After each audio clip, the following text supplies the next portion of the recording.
So good evening, everyone, and welcome. Thank you for taking the time out of your evening to join us. We really, really appreciate it. And if this is your first For Women for Decades event, then you are especially welcome. It's really good to see you. So before we start, I just want to introduce ourselves in case you don't know us, because I know in one of our last ones we forgot to do that. So I'm Rebecca. I am the elder of the For Women for Decades. B, if you don't know, is my daughter. So just to let you know, in case we refer to, she says mum at some point.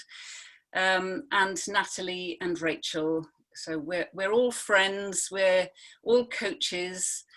And right before, well, in fact, just as we were going into lockdown, we decided that it would be a really good thing to share some of the lessons in life that we've learned that have helped us along our journey.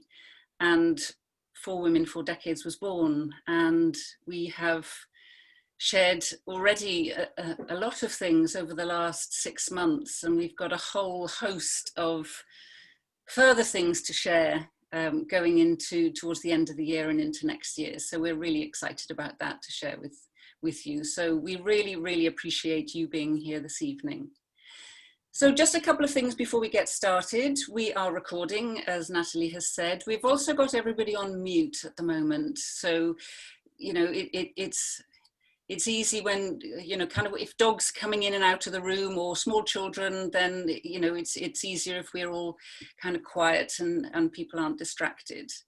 The chat function is also off at the moment, but that's going to be opened up in the second half. So you'll be welcome to ask any questions that are popping up for you in what we're sharing. And you can have your video on or off. So I think that's all that I wanted to say. So redefining success. We are always so excited about the events that we run, and this is no different. We are so excited about this one. It took B to say to me, after a particular time of me beating myself up about success, that she said to me, I think, Mum, it's time you redefined what success meant. And I hadn't appreciated how much of that definition that I was making up, that it wasn't actually helping me, serving me in any way. So I'm just going to open it out to the others to start, to kick us off. So I'm not sure who's going to go first. I think I will. Yes, I think hand raised. Here I am. So we have had tons of interesting conversations about this one, but one of the first things we realized as a four coming together to talk about success and what it has meant for us in the past was that for all four of us, we shared quite a lot of similar examples as to what it used to look like. Occasionally on certain days, maybe it still does a little bit look like a few of the things that I'm about to describe, but we shared quite a few similar ideas around what success was and what it used to look like for all of us. For me in particular, I used to define success as the title that I was aiming for at work. So I would be successful once I had the title. That was probably mid-20s. That was my focus. I know I'm a success when I have this badge, this label, this title at work. That quickly moved into, I know I'll be successful, and success for me means being able to save for a deposit and buy a house and have a mortgage. A mortgage will mean that I am successful in my life. I'm a successful and happy person. I'll be fulfilled with this external thing. And then the other thing that I noticed when I thought about what success looked like was, you know, my family structure would look a certain way. Perhaps I'd be married by a certain point. My wedding would look a certain way. I'd also be successful in that I'd have very nice things, maybe a nice car, good jewelry, all external stuff. Mostly things that I would just work towards and never truly achieve or accomplish, but that was my absolute definition of how I knew when I would be successful, I would have those things. And I think it's so interesting because those, as you say, those are all things. But I think for me, it was some of that stuff, but also less specific things. So um, things that I couldn't actually ever achieve. It was always this stuff that was off in the future. It was always this kind of finish line that just kept moving. So whether that was kind of having enough money, like what does that mean? Or having a good job, again, what does that mean? Or being a good partner or daughter or employee or friend, like how do you define that? And so for me, it just always felt like this thing that I was never getting to, and that kept shifting. As soon as I got closer to it, it would then shift away, or the bar would constantly be raised higher and higher. So it was no wonder that I kept feeling that I was falling short, because I wasn't actually playing a fair game to start with. And I think also for me, success always looks like other people. Other people were always the successful ones, whether they were the ones who had the good job or the good relationship or the mortgage or the qualifications or whatever it might have been. So I rarely saw it in myself. But when I was kind of striving for it, it was this really, really unfair game, which is nuts when you think about it.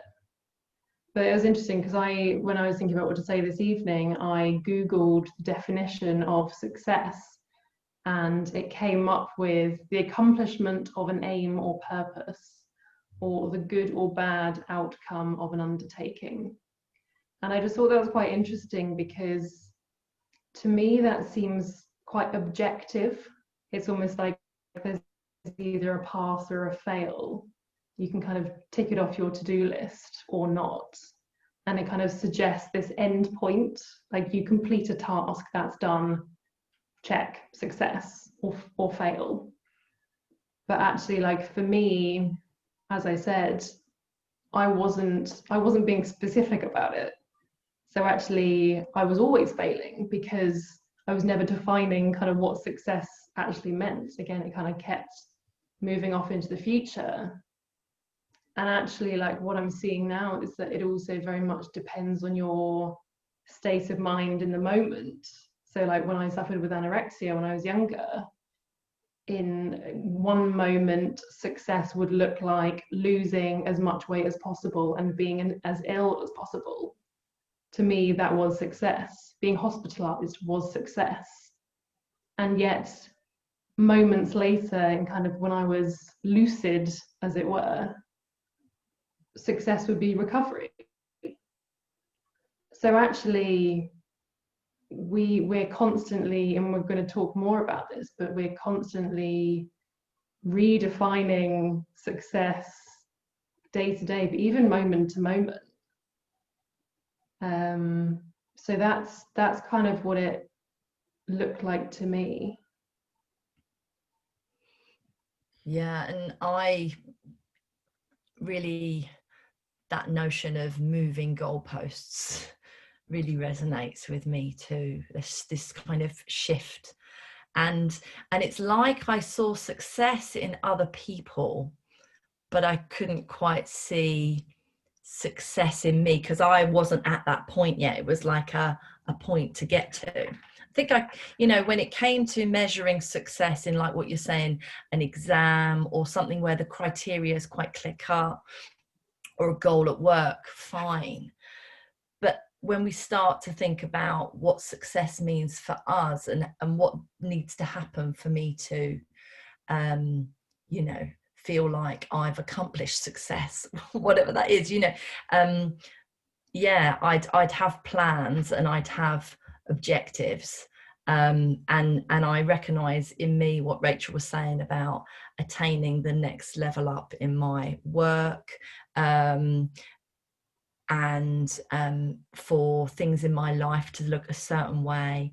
But yeah, it was always a destination to get to, and then always moving, and the destination would change.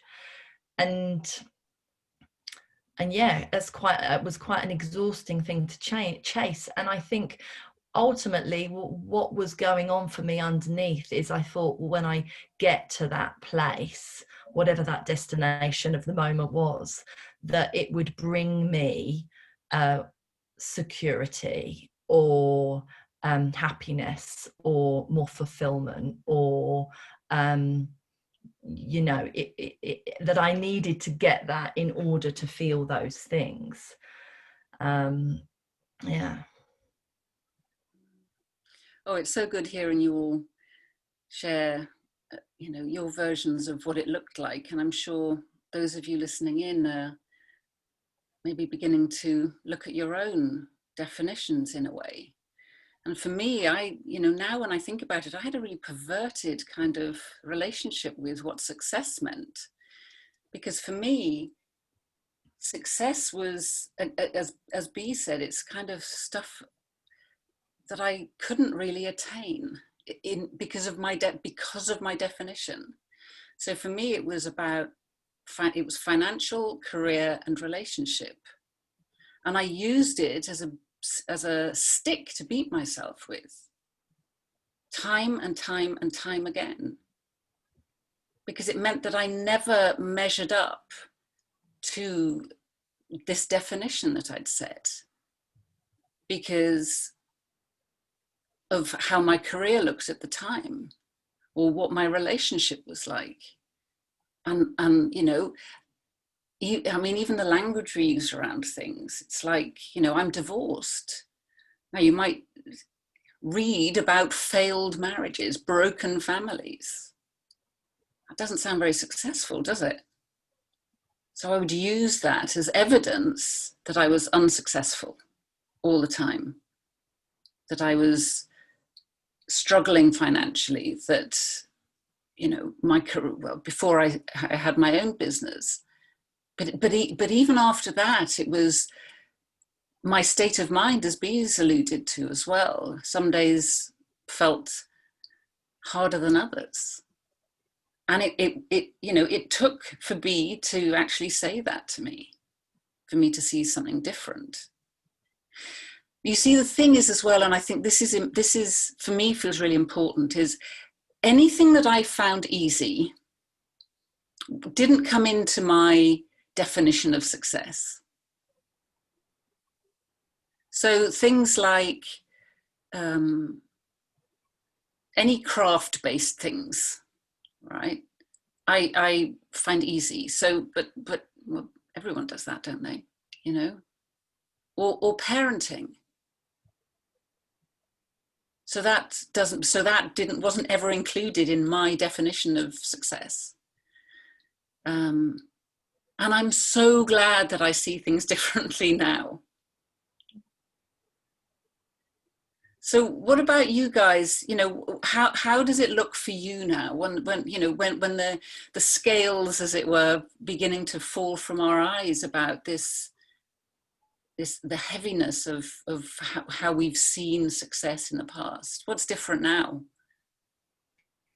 The one thing that I was just going to add to what you've shared is that the thing with defining success is that, I mean, as you can hear, we all have very, very different versions of that, and it looks and feels very different for all of us.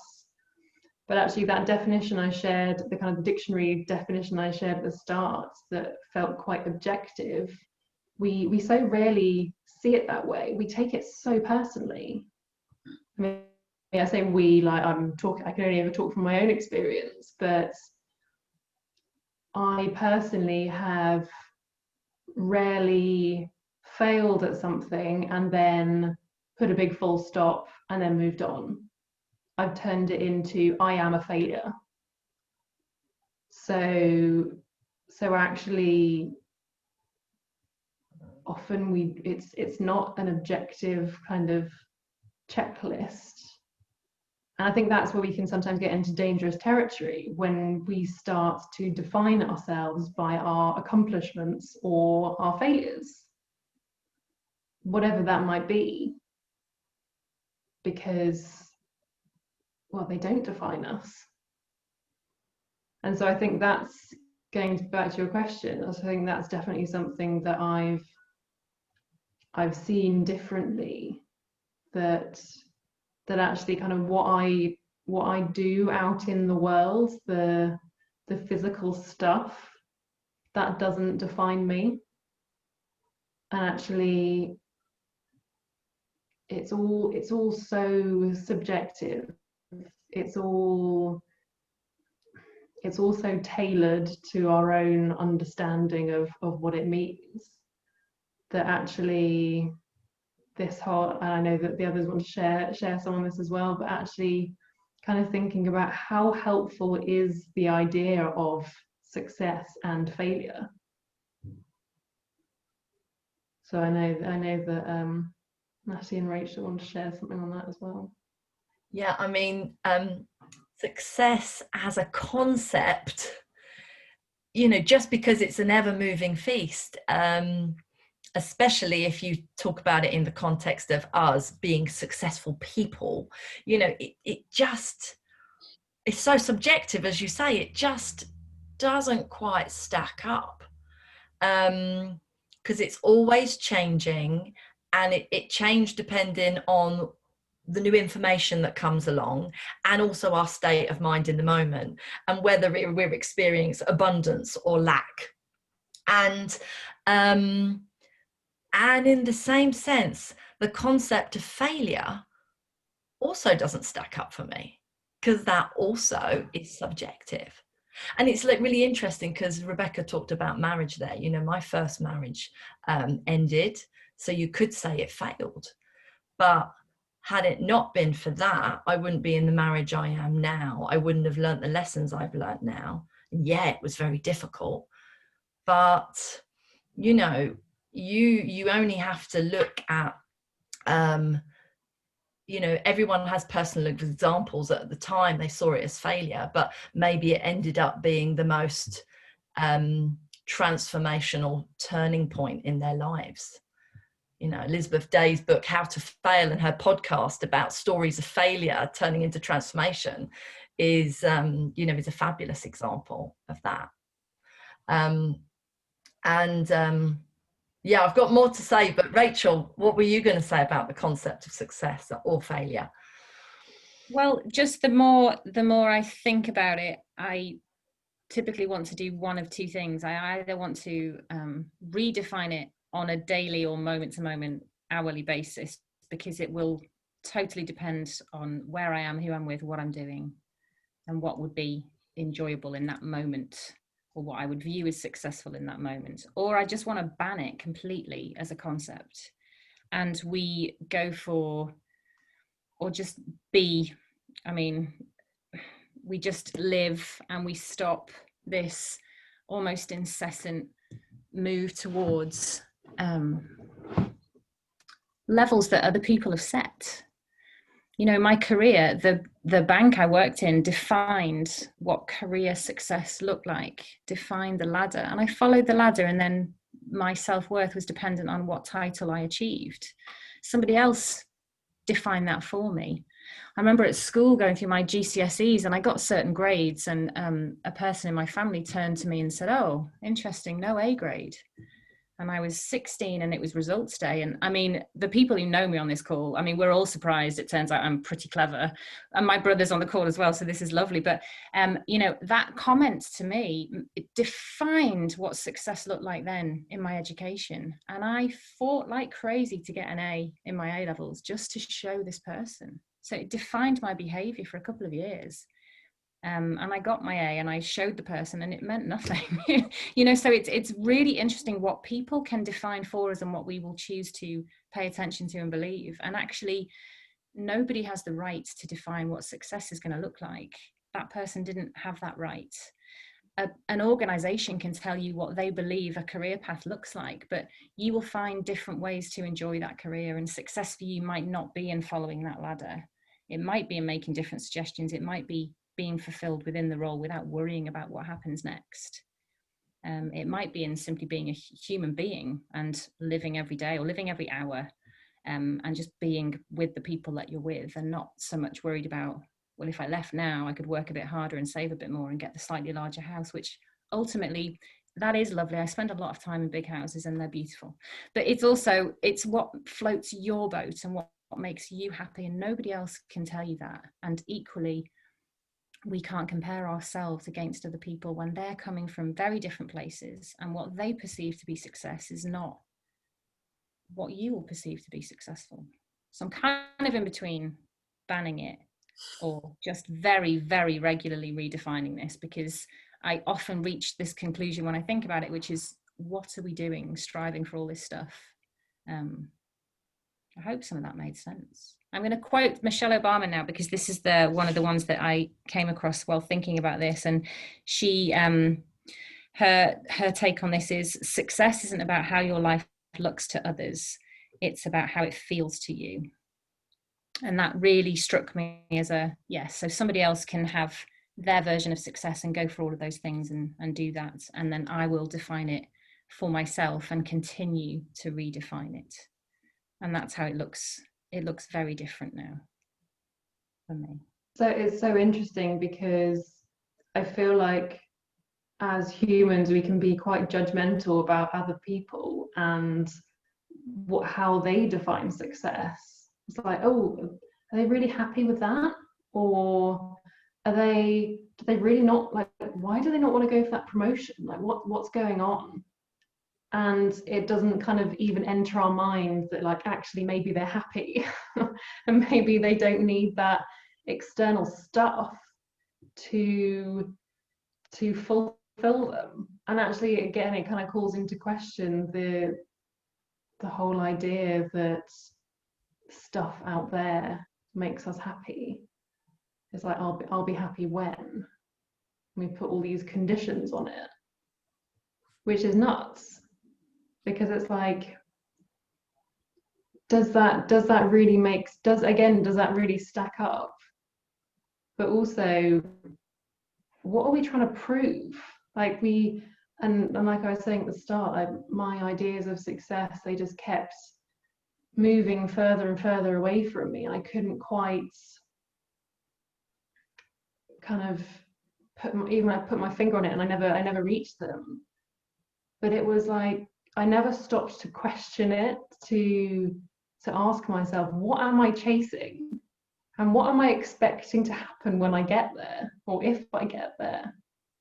I think when we get so caught up in what's gonna, like, the thing over there in the future that doesn't actually exist anywhere apart from in our own imaginations, that we never actually stop to think, oh wait, actually the present moment is all I have. And actually, what am I doing focusing so much on these kind of future scenarios, or points in the future where I will finally be happy, I will finally be successful. But then we forget that actually they're not real. And so I think that's been quite huge for me.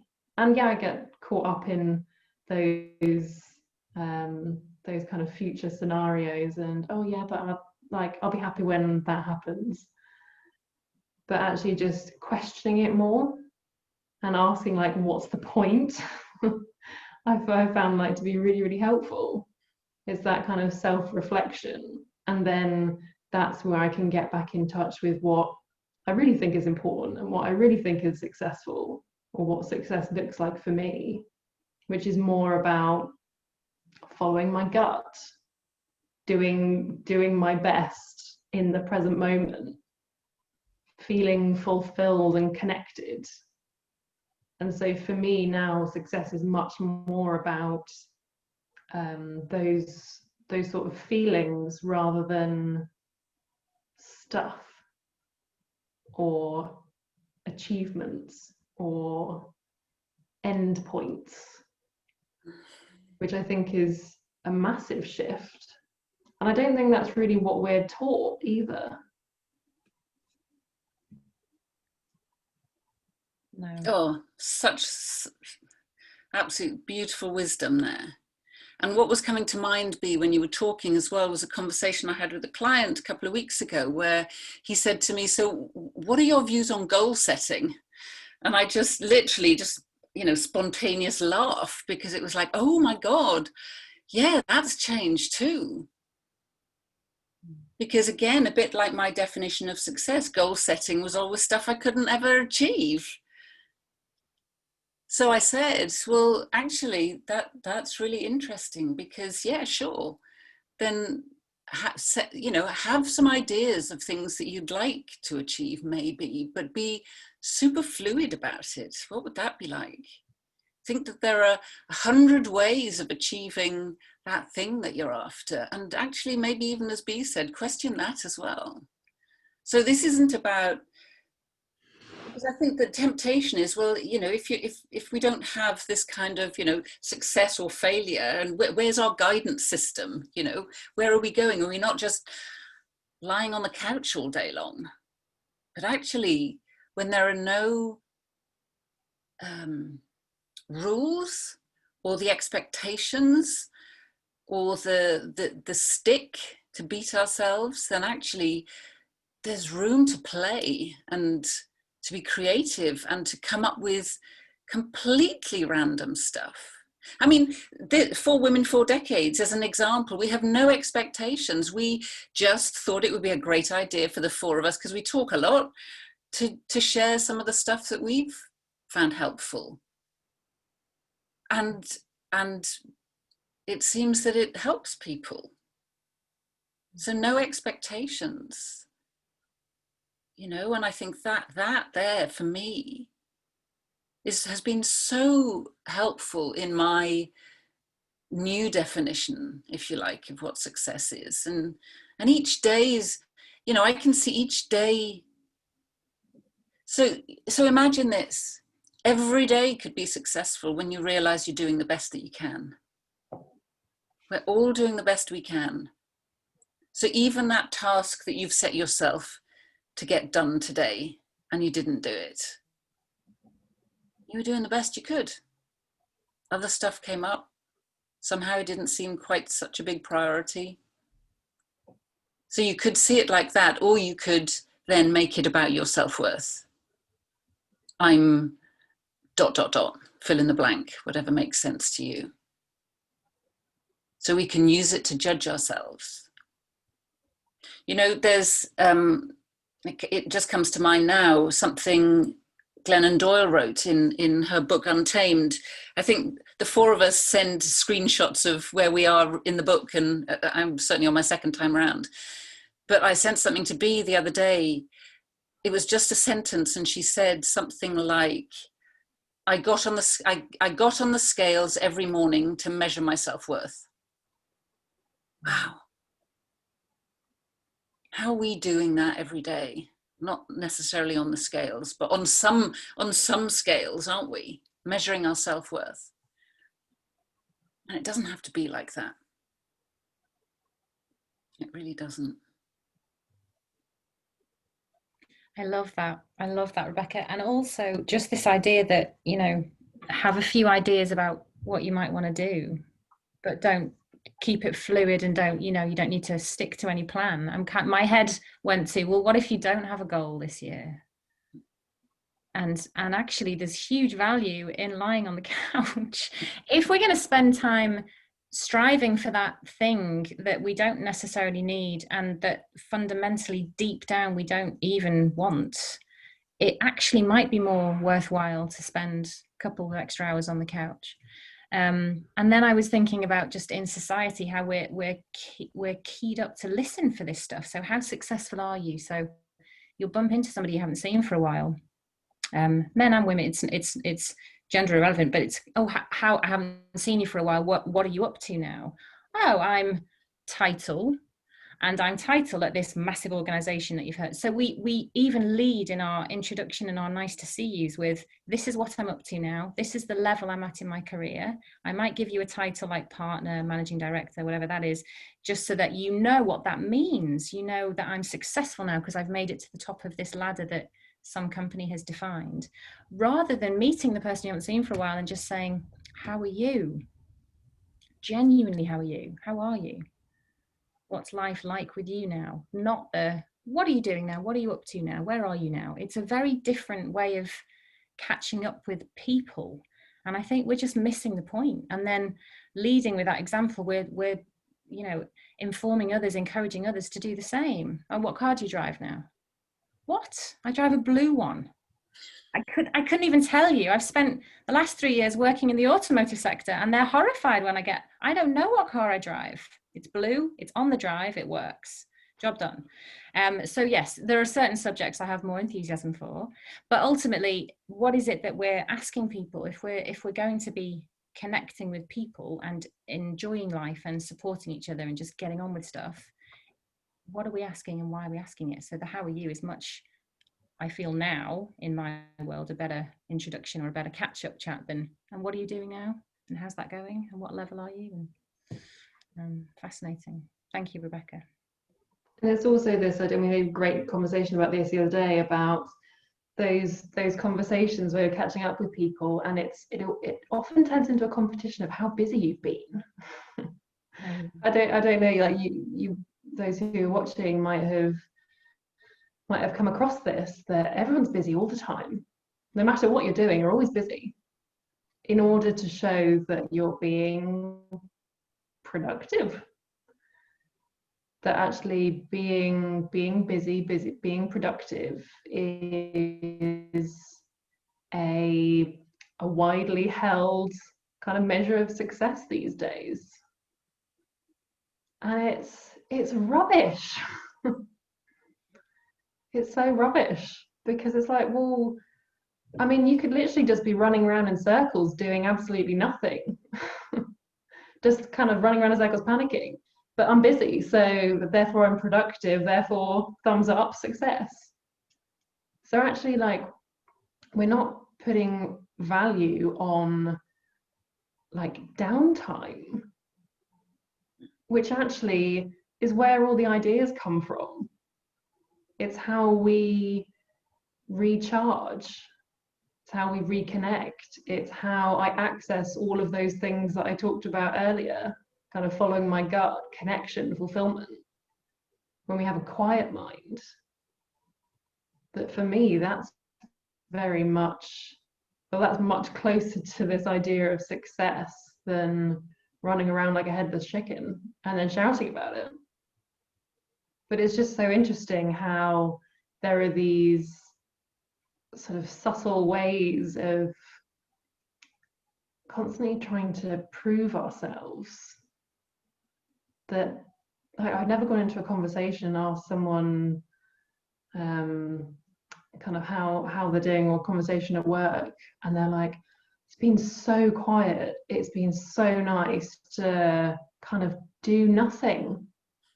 Because then it's like, oh God, what are they're wasting time, and all of this, the automatic stuff that we're kind of almost brainwashed to ask. I don't even know where it came from in the first place. But isn't it just so interesting that actually, well, I'm certainly seeing it completely the other way around now.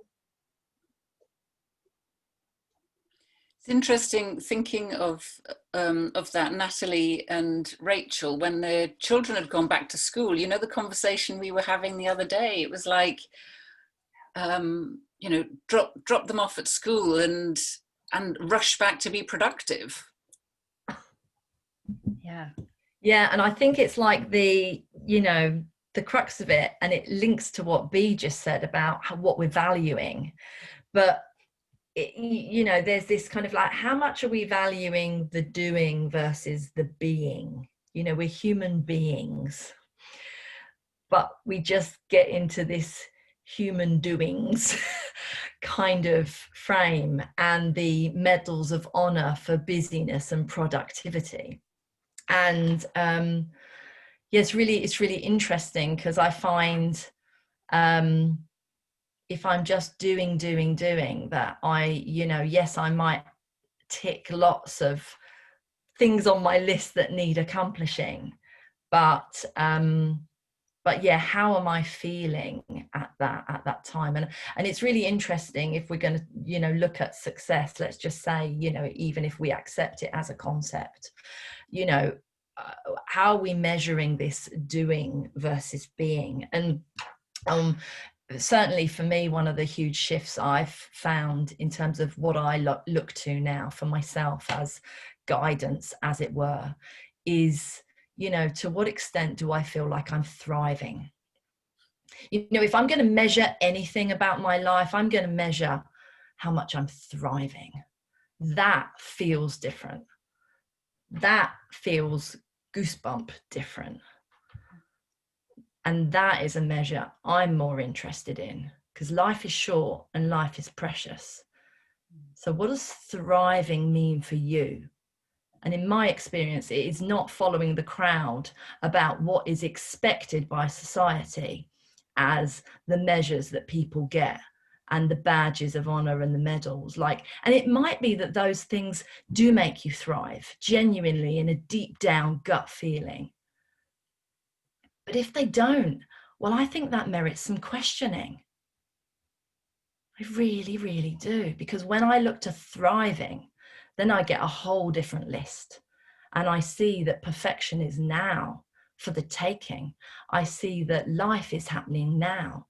And I see and I feel that when I put the value on being, and I look to what I'm inspired to do and what I'm enthusiastic to do, and less about goals and measures and more about inspiration and doing what feels right, then in those moments, well, believe it or not, it seems to lead to better outcomes. And I see the logic of that as well, because when we come from this place where we're thriving, well, that's somehow contagious and has a higher contribution value to the world and the relationships we're in and the things we touch. And I love that, and it really links to what we were talking about. And there's a really great quote. I didn't write it down, so I'm going to try and fudge it and probably make it sound a lot worse than it is. We will find the quote and we will send it with the recording. But it's about, rather than kind of going on this journey to find peace and finding all these things outside of ourselves to make us feel peaceful, actually it's the other way around. And that finding that peace actually then allows you to go where you want to go, if that makes sense.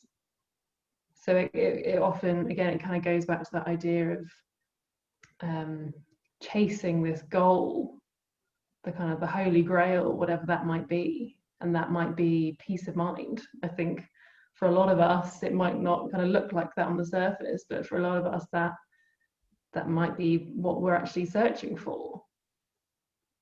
But actually, what if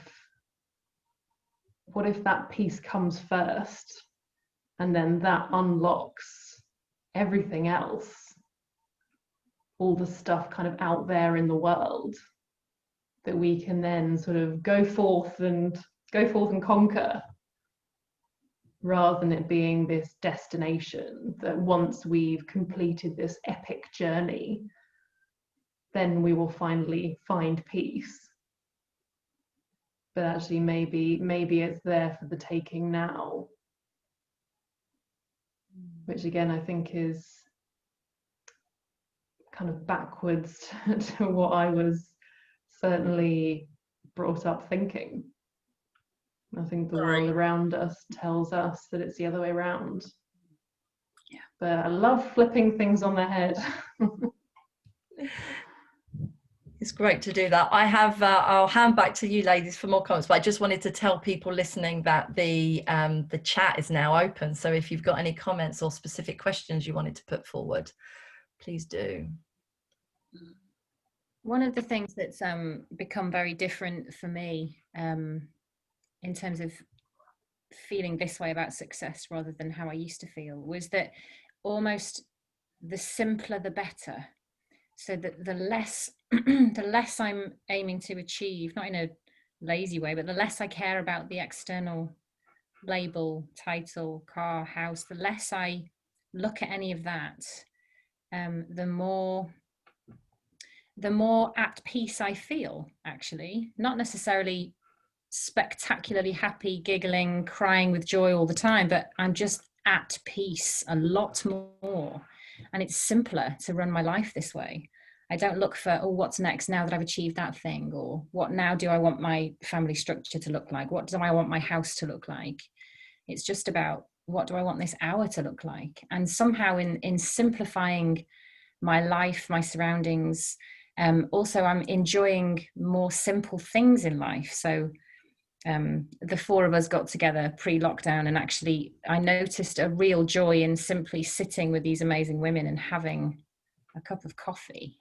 It was so amazing. Or just sitting with my children. Like occasionally I will now lately feel a bit more playful with my kids, or I'll be with a friend and I'll have slightly more energy, and it just feels like as I'm stripping more complications out of my life, or stopping focusing on all of the stuff, the external stuff, must have that thing, must achieve this goal, life is getting simpler but also more enjoyable and more peaceful, because there's less stuff going on, there's less stuff for me to aim for, worry about, shoot for, compare myself to, achieve, attain, buy, and that's been really cool, actually. So in having slightly less and worrying slightly less and aiming for less, or not aiming at all, I'm just not aiming anymore. I'm just here with some good people. That's really cool, and I feel peace a lot more of the time. And isn't it cool that from that place, like that's where, and you alluded to it earlier, that that's where the kind of the good stuff happens. Like when we're in that state of mind, when we're calm and more relaxed and at peace, that actually that's, as you said, Natalie, that's where the kind of the good outcomes sort of come from, like the good ideas. And actually we suddenly just decide to do this thing that we've never thought of doing before, and just do it, rather than worrying about whether it's in our life plan or our career plan, or this, again, this kind of made up set of expectations, which can make us be so blinkered and tunnel visioned that actually we don't stop to, or have the mind space to even listen out for those ideas or nudges that are actually saying, oh, why don't you try this? Because we're so used to just shutting that down and be like, it's not on the plan. It's not going to happen. And I totally thought like that.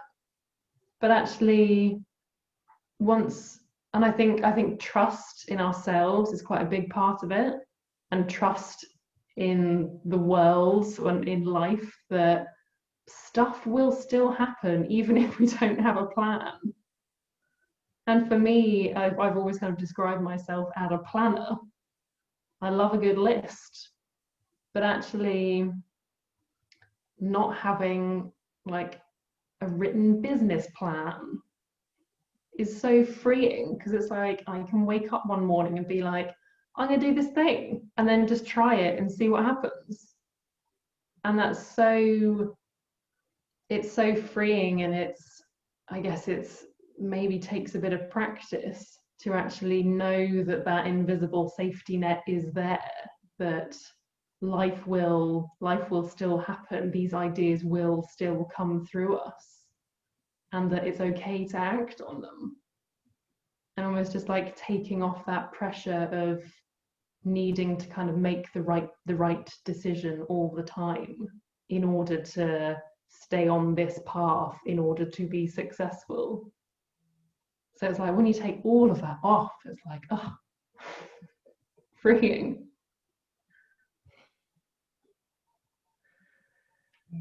And one of the biggest revelations for me around this is that, and again in conversation with B, was this, you know, I have to be working all the time.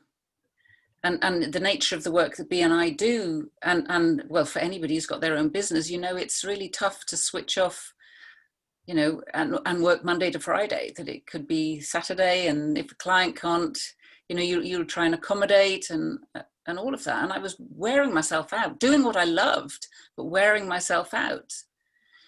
And this thing that I love, which is sewing, dressmaking, was being shoehorned into moments of my day. And I always felt that I should be doing other things. I should be productive. I should be busy following up on that call, or writing the next thing, or recording that video.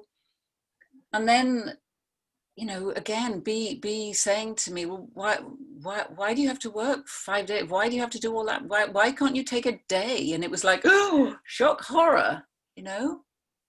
But Wednesdays are now my sewing day. And sure, there's a bit of chatter that goes on sometimes in the morning with the shoulds and the oughts. But it's like, nah, I'm sewing. Or today I went out for a walk with my sister on the beach. With no guilt, no expectations, because that's successful as well, isn't it? That's a life, a day well lived. I showed up. And that has been such a shift for me in my understanding of success, or whatever word we want to use, because I'm with Rachel. I want to get rid of the word altogether.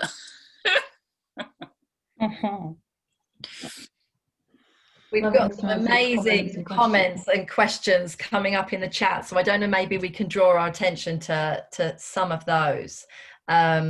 But yeah, thank you to Mark, like that idea, maybe this adds a new element to thinking about sales and maybe changing some of our perspectives on that.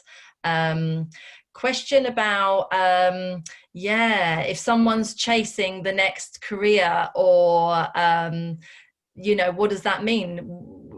Are we suggesting don't do that? Certainly, I think from my perspective, it's about making sure that gut knowing, you know, that we're really enthusiastic about it and not just following it because we think it's the thing that's expected. What about you, ladies? Yeah, it's so interesting. I was just going to say, I think what we're not saying is that we shouldn't be ambitious in life, and that we can't ever have goals or want to progress or whatever that might look like for you. But I think it's just being aware of whether your self-worth is getting tangled up in that, or that you feel like your happiness is dependent on that happening. Because I'm very much the view that if for whatever reason that doesn't happen, then something else will come along, another door will open. So yeah, I think if that's what you want to do, then go for it. But I think it's just, as you say, Natalie, kind of being aware of whether it's what we really want or whether it's just an expectation to keep climbing that ladder, but also not having our self-worth and our happiness dependent on getting to a certain position, if that makes sense. I love Leah's question here out to us. When did we start to change, see that change in how we define success? And I think, yeah, it's part of the journey that I've been on and that we've been on, but actually there can be blind spots, and sometimes it takes somebody to point that out to you. And for me, it absolutely was B saying, I think you need to redefine what success means. And it was like, that was just like insane to me that she said that, because it was like, oh, I can do that, because I'd made up that definition. So whatever it is, and it could be anything, it could be, but it's like, you know, start to question now. Use this evening as your starting point to start to question what success means to you, and get curious. My favorite thing is to get curious about why you think that or why you don't think that. And no judgments in there. Have that conversation with yourself or with friends. I don't know if anyone else can relate to this one, but for quite a big chunk of my life in my career, I was probably, what I now reflect on and realize, using just my intellect to get from A to B, get the title, move up the ladder. If I have this job in this big company that looks really shiny, surely my next thing is to go and get the title. So I used my head, intellectual power to do that, to achieve that. And that's where I was for a few years. And I think it was only when I realized that I can also consider how I feel about things. And when I started to have, so my mother passed away, and that was a big moment in my life that kind of catalyzed lots of shift for me. But actually, because I felt that so deeply, I think I then started to rely a lot more heavily and naturally on how I feel versus what I think.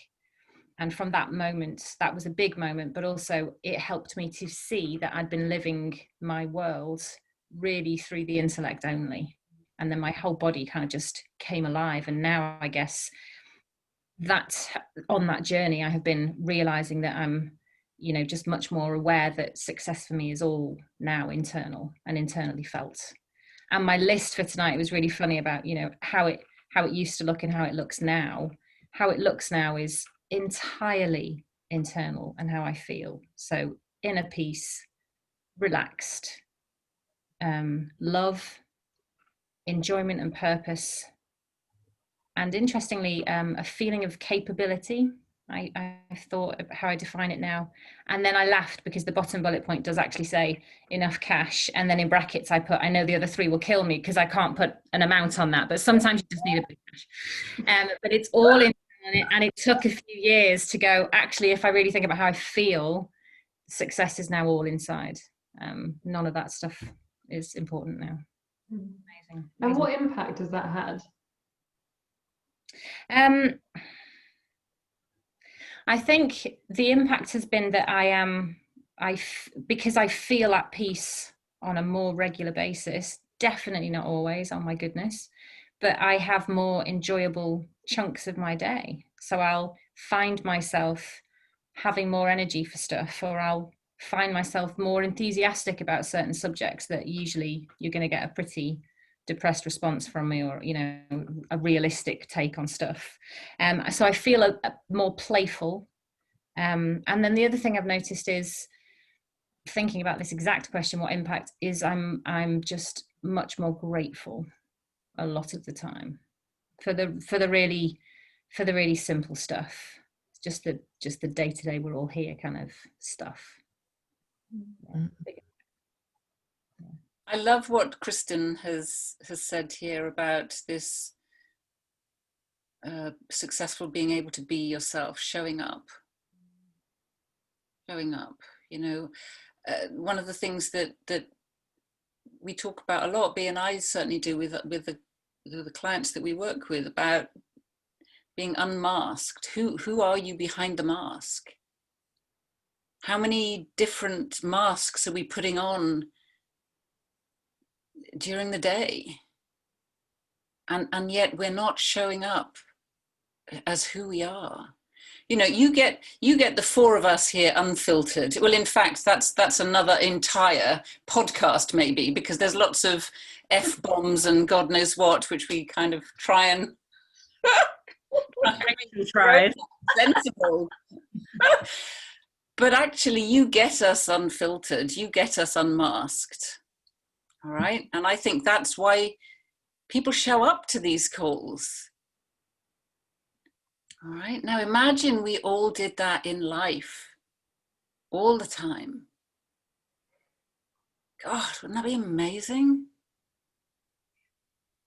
just to be able to have real conversations with those that we love, rather than worrying about, you know, what will they think, what will they say, what will they... If we can imagine business, imagine parenting, imagine just your friendships, imagine your creativity, if you didn't feel in a mold, as you say, Kristen, you know, I've got to behave like this. I'm a 57-year-old woman, and I shouldn't be considering making myself a silver bomber jacket, right? Stuff that. You know, gosh. And it's so much easier to be yourself. Yeah. Like, we've just got in habits of acting in what, you know, and you know, obviously there's certain norms to to be accepted, but you know, actually just showing up as you in that unfiltered way, you know, you can do you really good. And believe it or not, when you're brave enough to just go out and be you, the game of life just gets a whole lot more exciting and beautiful. Yeah. And I think I can very much, going back to the example I shared earlier about when I had my eating disorder and the molds that I was trying to fit myself into, the whole issue of body image, which we haven't really talked about this evening, but that's a big mark of success as well, to look a certain way, to fit in a certain size jeans. I did a massive clear out of my wardrobe because I'm a bit of I wouldn't say I'm a hoarder, but I like to hang on to things just in case. I don't like waste, let's put it that way. Did a massive clear out, and I don't fit into literally half my clothes. Lockdown has been fun, but like in the past, that I would have branded myself as a massive failure because my bum's too big. And I can't fit into all these clothes. But actually, it's just kind of taking that stuff so much less personally, and again, detaching our self-worth from it, from these things that society has said that we need to care about. Why should I care about that stuff? I don't want to care about that stuff. So I'm starting to give myself permission to not anymore. And like, how many things are there in life that we wish we could just give ourselves permission not to care about? Like what other people think, or how we look, or what we eat, or what kind of holidays we go on, or what kind of job we have, or car we drive. How nice would it be if we all just gave ourselves permission to not care? How would everyone show up then? I think that would be pretty cool. I'm conscious of the time. Were there any more questions in the chat bar? Just want to a couple of things there. Maura saying the best compliment she ever received was about being real. Yes.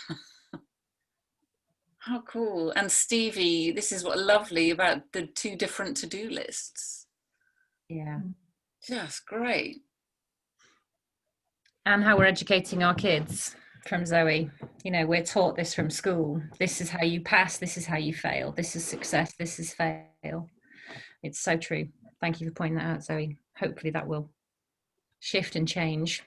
Yeah. Gosh, I'm just thinking back before we close, just about that in school. I remember when I was in school that we had a test every Friday, and then we were sat in order of who was first, second, third, fourth, and then who was last. Oh, wow. Real. That's just... So a friend of mine who was only realized that he was dyslexic later in life was always seen as the dunce. He's been a hugely successful dentist all of his career, but he was a dunce because he couldn't work out the letters to spell them. So each week he was back there and, of course, making it worse. I mean, God. Anyway. Yeah. You can tell that we can probably talk on this topic for hours, literally hours. Maybe we need to turn this into a program as well. But thank you so much, everyone, for joining. I hope this has kind of provided food for thought. Or I was talking to someone the other day and I said that'll provide food for thought. And I said, actually, no, maybe it'll provide food for feeling, which I kind of like, because I think we think stuff too much. So yeah, so I don't really want to kind of say too much more, but I think there's a lot of stuff in there to reflect on and just sit with, and just start to consider how you might be defining success and failure, and actually questioning how helpful that really is, and how you might want to start to redefine that or see it differently, or completely throw it out the window. Totally up to you. But I think this, and you can tell from what we've been sharing this evening, that this has had a massive impact for all of us. And actually, I think it's our next event where we're talking about purpose. And we deliberately wanted to have this event first to kind of get you thinking about what success actually means in the first place.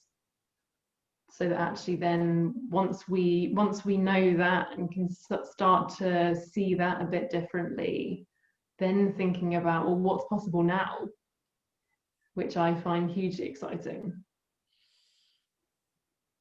So I think we're going to leave it there, but thank you so much, everyone. And we will see you at the next event. Hopefully we'll be emailing this recording round, so keep a lookout. But thank you so much. Thank you, everyone. Thank you, everyone. Bye.